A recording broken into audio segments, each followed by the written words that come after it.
Viewers welcome back to news TV 84 break तो बाद ਹੁਣ ਅਸੀਂ ਗੱਲਬਾਤ ਕਰਦੇ ਹਾਂ media personality from Canada Sardar Sukhminder Singh Hansra ji ਨਾਲ ਜਿਹੜੇ ਕਿ ਇਸ ਵੇਲੇ ਸਾਨੂੰ ਫੋਨ ਲਾਈਨ ਤੇ ਜੁੜ ਚੁੱਕੇ ਨੇ ਜੀ ਵੀਰ ਜੀ ਵਾਹਿਗੁਰੂ ਜੀ ਕਾ ਖਾਲਸਾ ਵਾਹਿਗੁਰੂ ਜੀ ਕੀ ਫਤਿਹ ਵਾਹਿਗੁਰੂ ਜੀ ਕਾ ਖਾਲਸਾ ਵਾਹਿਗੁਰੂ ਜੀ ਕੀ ਫਤਿਹ जी वीर जी आज ਅਸੀਂ ਵੱਖ-ਵੱਖ ਰੀਸਨ ਮੁੱਦੇ ਦੇ ਉੱਪਰ ਗੱਲਬਾਤ ਕਰਾਂਗੇ। ਸਭ ਤੋਂ ਪਹਿਲਾਂ ਜਿਵੇਂ ਤੁਸੀਂ ਜਾਣ ਰਹੇ ਕਿ ਤੀਜੀ ਵਾਰ CBI ਨੇ ਜਗਦੀਸ਼ ਟਾਟਲਰ ਨੂੰ ਕਲੀਨ ਚਿਟ ਦੇ ਦਿੱਤੀ ਹੈ। ਇਸ ਸੰਬੰਧੀ ਸ਼੍ਰੋਮਣੀ ਗੁਰਦੁਆਰਾ ਪ੍ਰਬੰਧਕ ਕਮੇਟੀ ਨੂੰ ਪਤਾ ਸੀਗਾ, ਅਕਾਲੀ ਦਲ ਨੂੰ ਪਤਾ ਸੀਗਾ, ਐਵਰੀਬਾਡੀ ਨਿਊ ਐਕਸੈਪਟ ਜਿਹੜੇ ਕਿ ਪੀੜਤ ਪਰਿਵਾਰ ਸੀ ਜਾਂ ਐਡਵੋਕੇਟ ਸੀ ਉਹਨਾਂ ਨੂੰ ਨਹੀਂ ਪਤਾ ਸੀਗਾ। ਤੁਹਾਨੂੰ ਕੀ ਲੱਗਦਾ ਸੀ ਇਸ ਬਾਰੇ ਕੀ ਕਹਿਣਾ ਚਾਹੋਗੇ? ਇਹ ਮੈਨੂੰ ਲੱਗਦਾ ਕਿ ਇੱਕ ਵਾਰੀ ਫੇਰ ਬੇਸਿਕਲੀ ਸਿੱਖਾਂ ਨੂੰ ਇਹ ਅਫੀਸ਼ੀਅਲ ਕਹਿ ਲਓ ਜਾਂ ਸਰਕਾਰੀ ਫਰਮਾਨ ਕਹਿ ਲਓ ਉਹੀ ਮਿਲਿਆ ਕਿ ਭਾਈ ਤੁਸੀਂ ਇਸ ਮੁਲਕ ਦੇ ਕੋਈ ਪਹਿਲੇ ਦਰਜੇ ਦੇ ਜਾਂ ਕੋਈ ਖਾਸ ਮਹੱਤਵ ਰੱਖਦੇ ਸ਼ਹਿਰੀ ਨਹੀਂ ਹੈਗੇ।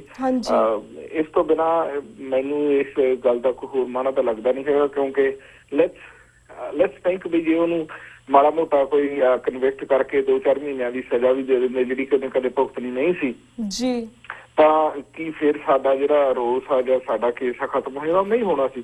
ਮੈਨੂੰ ਲੱਗਦਾ ਕਿ ਸਿੱਖਾਂ ਨੂੰ ਤਾਂ ਆਲਰੇਡੀ ਇਹ ਗੱਲ ਸਮਝ ਪੈ ਚੁੱਕੀ ਆ ਕਿ ਦਿੱਲੀ ਦੇ ਵਿੱਚ ਜੋ ਜੈਨੋਸਾਈਡ ਕੀਤਾ ਗਿਆ ਕਾਂਗਰਸ ਦੇ ਵੱਲੋਂ ਉਹਦਾ ਸਾਨੂੰ ਇਨਸਾਫ ਤਾਂ ਕਦੇ ਜੋ ਚਾਹੁਣ ਵੀ ਤਾਂ ਵੀ ਨਹੀਂ ਮਿਲ ਸਕਦਾ। ਹੁਣ ਤਾਂ ਗੱਲ ਇੱਥੇ ਪਹੁੰਚੀ ਹੋਈ ਆ ਤੇ ਆਹ ਤਾਂ ਉਹਨਾਂ ਨੇ ਇੱਕ ਹੋਰ ਸਲੈਪ ਮਾਰਨ ਦੀ ਗੱਲ ਕੀਤੀ ਆ। ਬੇਸਿਕਲੀ ਮੈਨੂੰ ਇਹ ਲੱਗਦਾ ਵੀ ਸਾਡੇ ਤੇ ਉਹਨਾਂ ਨੇ ਅਹਿਸਾਨ ਹੀ ਕੀਤਾ ਕਿ ਸਾਡੇ ਜਿਹੜੇ ਕੁਝ ਭੁੱਲੜ ਲੋਕ ਭੁੱਲੜ ਵੀਰ ਅਜੇ ਵੀ ਇਹ ਸੋਚਦੇ ਆ ਕਿ ਸ਼ਾਇਦ ਉਸ ਮੁਲਕ ਦੇ ਵਿੱਚ ਸਾਡੇ ਲਈ ਕੋਈ ਬਰੀਥਿੰਗ ਸਪੇਸ ਹੈਗੀ ਆ ਤਾਂ ਉਹਨਾਂ ਨੂੰ ਹੁਣ ਸਮਝ ਲੈਣਾ ਚਾਹੀਦਾ ਵੀ ਇਟ ਇਜ਼ ਨਾਟ ਦੈਟ ਸੋ।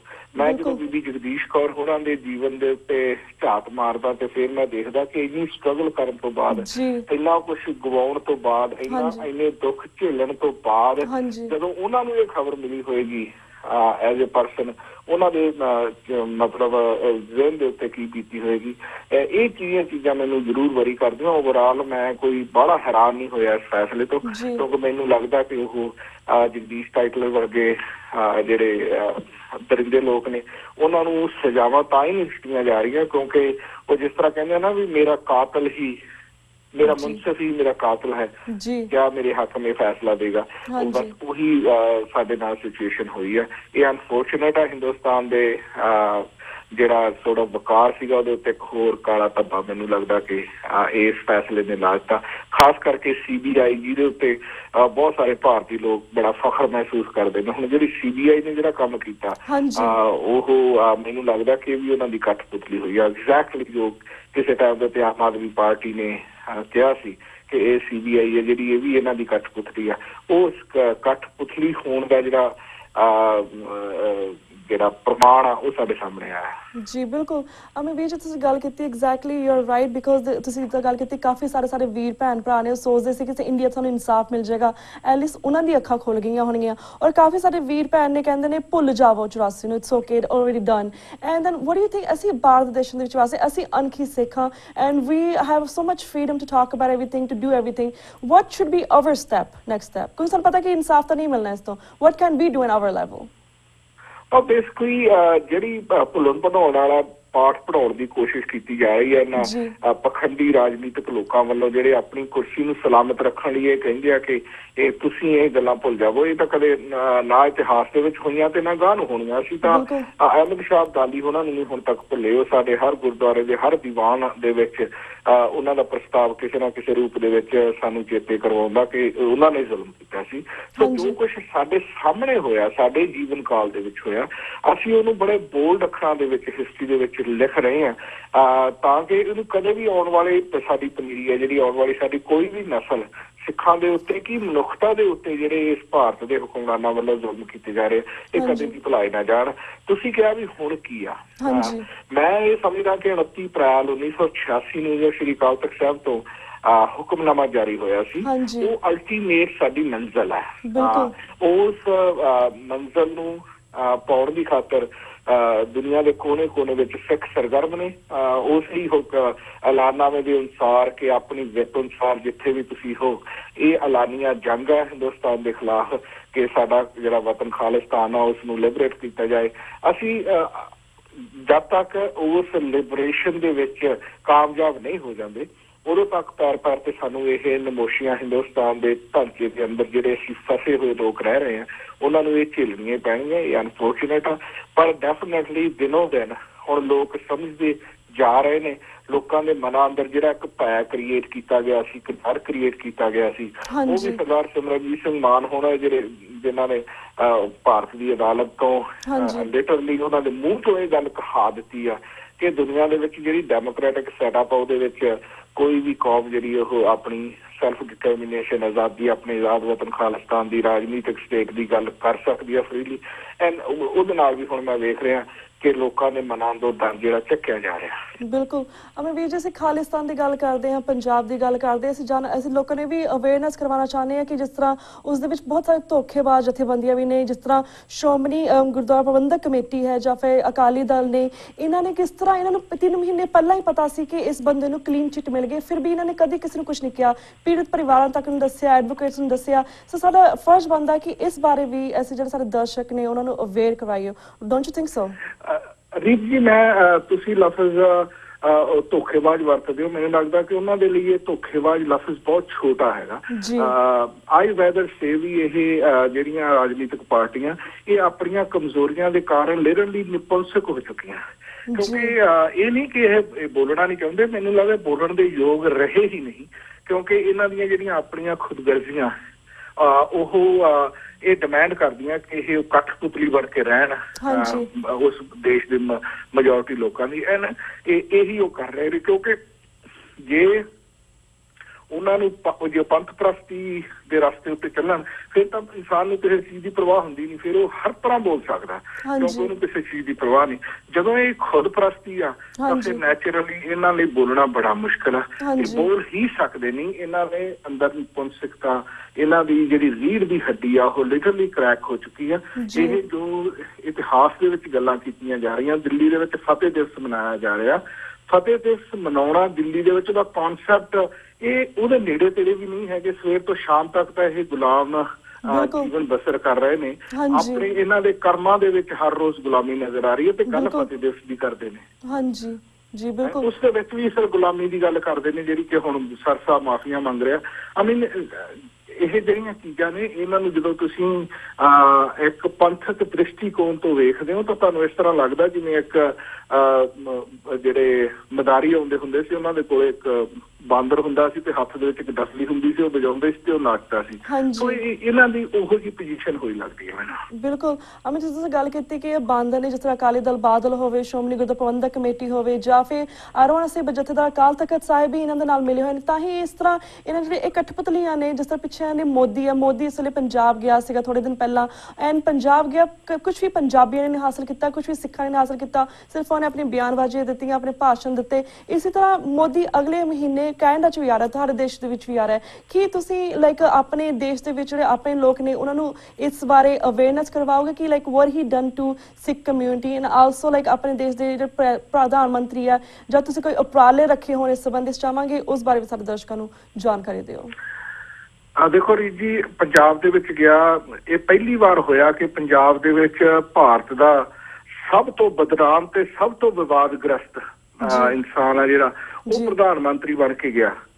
ਜਿਹੜੇ ਇਨਸਾਨ ਨੂੰ ਕੈਨੇਡਾ ਅਮਰੀਕਾ ਵਾਲਿਆਂ ਨੇ ਵੀਜ਼ਾ ਨਹੀਂ ਦਿੱਤਾ ਕਿਉਂਕਿ ਉਹਦਾ ਜਿਹੜਾ ਟਰੈਕ ਰੈਕਰਡ ਆ ਉਹ ਇੰਨਾ ਬੱਤਰ ਆ, ਉਹਨੂੰ ਦਰਬਾਰ ਸਾਹਿਬ ਜਿਹੜਾ ਮੋਸਟ ਸੇਕਰਡ ਪਲੇਸ ਆ ਇਸ ਪਲੈਟਨਮ ਦੇ ਉੱਤੇ, ਉਹਦੇ ਅੰਦਰੋਂ ਸਰੋਪਾਓ ਦਿੱਤੇ ਗਏ। ਇਸ ਤੋਂ ਵੱਧ ਨਮੋਸ਼ੀ ਵਾਲੀ ਜਾਂ ਇਸ ਤੋਂ ਵੱਧ ਕਾਲਾ ਅਧਿਆਏ ਸਾਡੇ ਇਤਿਹਾਸ ਦੇ ਵਿੱਚ, 21ਵੀਂ ਸਦੀ ਦੇ ਇਤਿਹਾਸ ਦੇ ਵਿੱਚ ਹੋਰ ਕੀ ਹੋ ਸਕਦਾ ਹੈ? ਕੋਈ ਮੈਂ ਇਹ ਨਹੀਂ ਸਮਝਦਾ ਵੀ ਇਹਦੇ ਨਾਲ ਕੋਈ ਸਾਡਾ ਬਹੁਤ ਵੱਡਾ ਨੁਕਸਾਨ ਹੋ ਗਿਆ। ਇਹ ਨੁਕਸਾਨ ਹੋਇਆ ਦੇਣ ਵਾਲਿਆਂ ਦਾ, ਜਿਹਨੂੰ ਕਿ ਹੁਣ ਅਸੀਂ ਹਮੇਸ਼ਾ ਆਪਣੇ ਇਤਿਹਾਸ ਦੇ ਵਿੱਚ ਇੱਕ ਬੱਜਰ ਕੁਰੈਹਤ ਦੇ ਵਾਂਗ, ਬੱਜਰ ਗਲਤੀ ਦੇ ਵਾਂਗ ਬਿਆਨ ਕਰਾਂਗੇ ਕਿ ਉਸ ਇਨਸਾਨ ਨੂੰ ਦਰਬਾਰ ਸਾਹਿਬ ਦੇ ਵਿੱਚ ਲਿਜਾ ਕੇ ਸਰਪਾਓ ਦਿੱਤੇ ਗਏ। ਹੁਣ ਆਈ ਆਪਾਂ ਕੈਨੇਡਾ ਦੀ ਗੱਲ, ਵੀ ਕੈਨੇਡਾ ਚੋਂ ਆ ਰਹੇ ਨੇ 14 ਅਪ੍ਰੈਲ ਨੂੰ ਉਹ ਕੈਨੇਡਾ ਚ ਆਟਵਾ ਆ ਰਹੇ ਨੇ ਜੀ, 15 ਅਪ੍ਰੈਲ ਨੂੰ ਟੋਰਾਂਟੋ ਤੇ 16 ਅਪ੍ਰੈਲ ਨੂੰ ਵੈਨਕੂਵਰ ਦੇ ਵਿੱਚ ਹੋਣਗੇ। ਨੈਚੁਰਲੀ ਉਹਨਾਂ ਦੀ ਆਮਦ ਦੇ ਉੱਤੇ ਇੱਥੇ ਜਿਹੜਾ ਉਹਨਾਂ ਦਾ ਭਾਈਚਾਰਾ, ਉਹਨਾਂ ਦੇ ਵਿੱਚ ਤਾਂ ਵਿਆਹ ਵਰਗਾ ਮਾਹੌਲ ਆ, ਵੱਡੀਆਂ ਵੱਡੀਆਂ ਵੈਬਸਾਈਟਸ ਬਣੀਆਂ ਹੋਈਆਂ, ਸਪਾਂਸਰਸ਼ਿਪਸ ਲਈਆਂ ਜਾ ਰਹੀਆਂ, ਅਤੇ ਮੈਂ ਵੇਖ ਵੀ ਰਿਹਾ ਸੀ ਕਿ ਜਿਹੜੇ ਬਿਜ਼ਨਸ ਜਾਂ ਆਰਗੇਨਾਈਜੇਸ਼ਨਸ ਉਹਨਾਂ ਦੇ ਇਸ ਟ੍ਰਿਪ ਨੂੰ ਟੋਰਾਂਟੋ ਚ ਸਪਾਂਸਰ ਕਰ ਰਹੇ ਨੇ। ਇਹ ਸਿੰਬੋਲਿਕ ਸਪਾਂਸਰ ਹੀ ਹੋਏਗੀ ਮੇਰੇ ਖਿਆਲ ਦੇ ਵਿੱਚ, ਕੋਈ ਪੈਸੇ ਪੂਸੇ ਵਾਲੇ ਤਾਂ ਚੱਕਰ ਹੈ ਨਹੀਂ ਉਹਦੇ ਚ।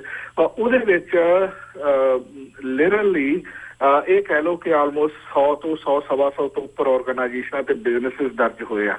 ਪਰ ਮਾਣ ਵਾਲੀ ਗੱਲ ਆ ਕਿ ਇੱਕ ਵੀ ਸਿੱਖ ਬਿਜ਼ਨਸ ਜਾਂ ਸਿੱਖ ਆਰਗੇਨਾਈਜੇਸ਼ਨ ਉਹਦੇ ਵਿੱਚ ਦਰਜ ਨਹੀਂ ਹੈਗੀ। ਲਿਟਰਲੀ ਇੱਕ ਵੀ ਮੁਸਲਮਾਨ ਜਾਂ ਕ੍ਰਿਸਚੀਅਨ ਆਰਗੇਨਾਈਜੇਸ਼ਨ ਉਹਦੇ ਵਿੱਚ ਦਰਜ ਨਹੀਂ ਹੈਗੀ। ਸ਼ਾਇਦ ਇੱਕ ਕਸ਼ਮੀਰੀ ਆਰਗੇਨਾਈਜੇਸ਼ਨ ਉਹਦੇ ਵਿੱਚ ਮੈਂ ਵੇਖੀ ਹੈ ਦਰਜ ਆ, ਉਹ ਕਸ਼ਮੀਰੀ ਕੋਈ ਪ੍ਰੋ ਇੰਡੀਆ ਕਸ਼ਮੀਰੀ ਆਰਗੇਨਾਈਜੇਸ਼ਨ ਹੋ ਸਕਦੀ ਹੈ। ਬਾਕੀ ਦੀਆਂ literally Hindu organisation, Hindu businesses, Gujarati majority organisation businesses. So ਇਸ ਕਰਕੇ ਇਹ ਤੋਂ ਬੜਾ ਸਪਸ਼ਟ ਹੈ ਕਿ ਇਹ ਪ੍ਰਧਾਨ ਮੰਤਰੀ ਜਿਹੜਾ ਹੈ ਇਹਨੂੰ ਕੋਈ ਵੀ ਹੋਰ ਘੱਟ ਗਿਣਤੀ ਦਾ ਭਾਈਚਾਰਾ ਮੂੰਹ ਲਾਉਣ ਨੂੰ ਤਿਆਰ ਨਹੀਂ ਹੈ। ਹੁਣ ਮੈਂ ਸ਼੍ਰੋਮਣੀ ਅਕਾਲੀ ਦਲ ਅੰਮ੍ਰਿਤਸਰ ਦੀ ਕੈਨੇਡਾ ਈਸਟ ਦਾ ਜ਼ਿੰਮੇਵਾਰ ਵਿਅਕਤੀ ਹਾਂ। ਸਾਡੇ ਵੱਲੋਂ ਹਰ ਤਰ੍ਹਾਂ ਦੇ ਨਾਲ ਇਸ ਇਨਸਾਨ ਨੂੰ ਜਿਸ ਤਰ੍ਹਾਂ ਕਿਤੇ ਹਿੰਦੁਸਤਾਨ ਦੀ ਆਜ਼ਾਦੀ ਦੇ ਵਿੱਚ ਸਾਈਮਨ ਗੋ ਬੈਕ ਦੇ ਨਾਅਰੇ ਬੜੇ ਪਪੂਲਰ ਹੋਏ ਸੀ ਇਤਿਹਾਸ ਦੇ ਵਿੱਚ, ਅਸੀਂ ਉਹ ਨਾਅਰੇ ਇੱਥੇ ਮੋਦੀ ਗੋ ਬੈਕ ਦੇ ਲਾਵਾਂਗੇ। ਅਸੀਂ ਮੋਦੀ ਨੂੰ ਇੰਡੀਆ ਆਊਟ ਆਫ ਖਾਲਿਸਤਾਨ ਨਾਂ ਦੇ ਉੱਤੇ ਰੈਲੀ ਕਰਕੇ ਇਹ ਸਮਝਾਉਣ ਦੀ ਕੋਸ਼ਿਸ਼ ਕਰਾਂਗੇ ਕਿ ਜਿਸ ਕੈਨੇਡੀਅਨ ਪ੍ਰਾਈਮ ਮਿਨਿਸਟਰ ਦੇ ਕੰਨਾਂ ਦੇ ਵਿੱਚ ਤੇਰੇ ਭਾਰਤ ਦੇ ਹੁਕਮਰਾਨ ਬਾਰ-ਬਾਰ ਇਹ ਗੱਲ ਪਾਉਂਦੇ ਰਹੇ ਆ ਕਿ ਕੈਨੇਡਾ ਦੇ ਵਿੱਚ ਖਾਲਿਸਤਾਨੀ ਲੋਕ ਨੇ, ਉਹਨਾਂ ਨੂੰ ਤੁਸੀਂ ਕੰਟਰੋਲ ਕਰੋ, ਅਸੀਂ ਤੇਰੇ ਸਾਹਮਣੇ ਖੜ ਕੇ ਕਹਿੰਦੇ ਆ ਬਈ ਸਾਡੇ ਖਾਲਿਸਤਾਨ ਦੇ ਵਿੱਚੋਂ ਤੂੰ ਦਫਾ ਹੋ ਜਾ। ਇਹ ਜਿਹੜਾ ਸਪਸ਼ਟ ਮੈਸੇਜ ਆ ਇਹ ਮੋਦੀ ਇੱਥੋਂ ਬਿਨਾਂ ਸੁਣਿਆ ਜਾ ਨਹੀਂ ਸਕੂਗਾ।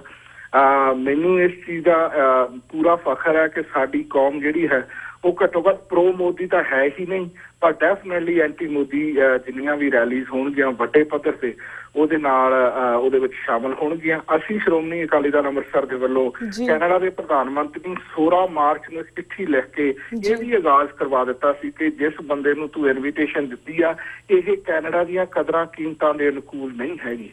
ਇਹ ਬੰਦਾ ਜਿਹਨੂੰ in 2005, the decision was based on Modi's failure to stop the series of deadly riots 3 years earlier in Hindu against minority Musliman in Indian state of Gujarat. ਇਹ Wall Street Journal ਦਾ ਅਸੀਂ ਨਿਊਜ਼ ਕਟਿੰਗ ਉਹਨਾਂ ਨੂੰ ਭੇਜੀ, Times of India ਦੀ ਉਹਨਾਂ ਨੂੰ ਇੱਕ cutting ਭੇਜੀ ਜਿਹਦੇ ਵਿੱਚ ਲਿਖਿਆ ਗਿਆ ਕਿ US based spokesman confirmed that the chief minister of Gujarat Narendra Modi had applied for what was not denied diplomatic visa because he was not coming for the purpose of quality of a diplomatic visa.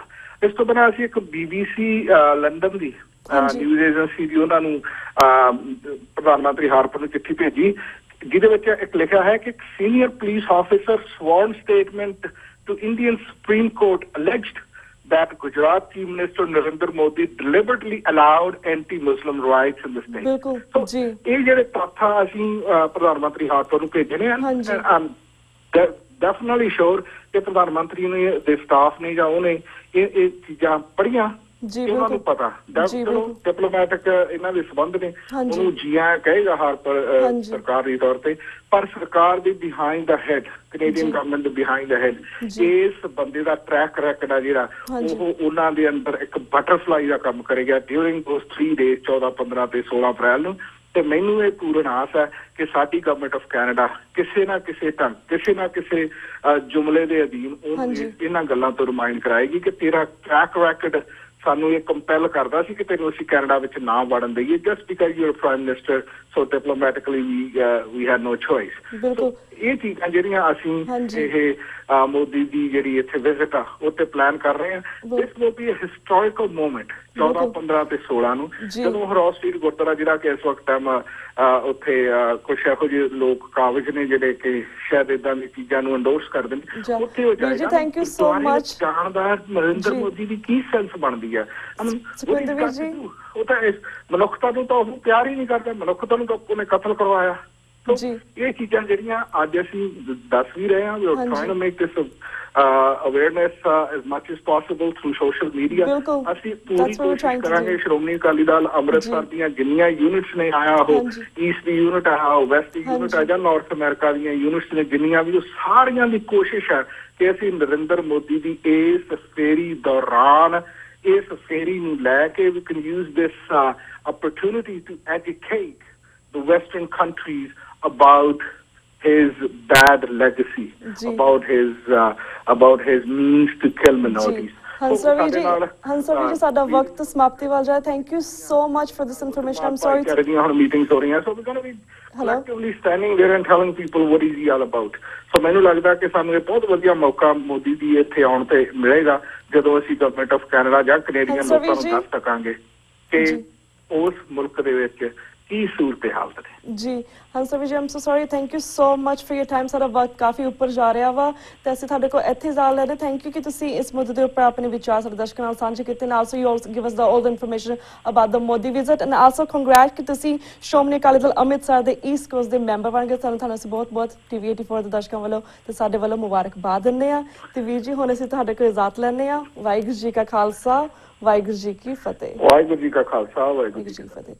Viewers, ਇਸ ਦੇ ਨਾਲ ਅਸੀਂ ਤੁਹਾਡੇ ਕੋਲ ਇਜਾਜ਼ਤ ਲੈਂਦੇ ਹਾਂ। ਕੱਲ ਮਿਲਾਂਗੇ ਸੇਮ ਟਾਈਮ ਸੇਮ ਸ਼ੋ ਤੇ। ਤਦ ਤੱਕ ਲਈ ਵਾਹਿਗੁਰੂ ਜੀ ਕਾ ਖਾਲਸਾ, ਵਾਹਿਗੁਰੂ ਜੀ ਕੀ ਫਤਿਹ।